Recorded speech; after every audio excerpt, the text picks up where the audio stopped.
Alright, well, should be one of the last videos I do for this build. Everything's ready to go for the test flight. I just wanted to kind of show you guys what I did. I had to move the button valve from up here to back here. Wasn't enough weight to activate the switch even when it was full down. So this works perfect, comes down, hits the button, then it locks. Plus I needed to make a mount for the power box switch.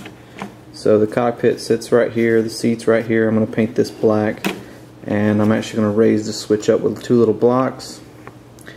And as you can see, you know, full open, just press, hold, boom, boom, they come on. So that's one of the things. Only little thing I got left to do, glue on another mount for this. This is my ECU data terminal lead, and then of course over here I got my two filler lines. I'm probably just going to leave them flapping here, just glue in a little hose mount there to kind of clip them in when I'm not filling the tanks. Got the elevator and rudder bolted on. They're the new honeycomb material, nice and lightweight, which is good considering it was tail heavy, which is opposite of what I thought it was going to be. Afterburner ring installed. Alright.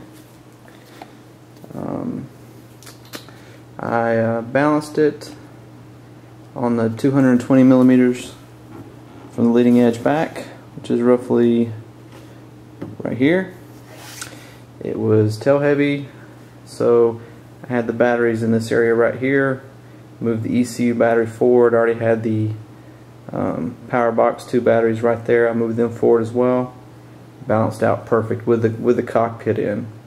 So for the test flight, I'm not going to put the cockpit in or the wingtip missiles. The wing, any kind of ordnance makes it more tail heavy.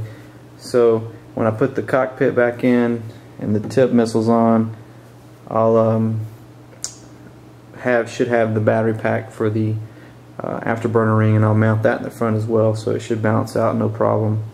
Would have been helpful to have the nose that cuts off. You know, it saves weight, but yeah, I could have mounted all the batteries up there, which would have made it real easy to balance. But no big deal. One less hassle having to take the nose on and off all the time. But other than that, it's been a good build. You know, I've had issues, you know, but it was just simple little things. You know, I had some paint issues, but you know, James was real helpful. I sent the elevators back and rudder back. They redid them, actually made them out of the new honeycomb material, which is good. So that's a perk. And that's about it. I mean, inside of mine is pretty clean. It's the old material for the main portion, except for the rudders and elevators and the bulkheads. They're all honeycomb. But I mean, it's real clean. Looks strong. You know, I've had no issues. Like I said, I've enjoyed it. First jet build, as most of you know. The weight, after I got a new actually pull scale, which actually allowed me to get a good weight on it, I was actually 36 pounds on the dot, and I got a rhino in it, so that's 1-to-1. That's pretty good. You know, we're used to overpowering everything for 3D stuff, but 1-to-1 is pretty good for what I'm going to do with it. Fly scale. You know, I may even, before I'm said and done, throw all the wing ordnance on it and fly it like that. You know, I could go up to, you know, like a King Tech to get another pound of thrust, but I don't think it's needed. You know, I've ran it, I texted it, taxied around, no issues with the pipe. Gear seems to work pretty good. You know, James recommended putting the gear on, you know, the main gear on EV2 valve, and have the nose gear with the brakes on and the gear doors on a separate valve. I opted not to do that just to see how it works. So I got their EV5 valve and the EV2 valve in there. They work fine. No issues whatsoever.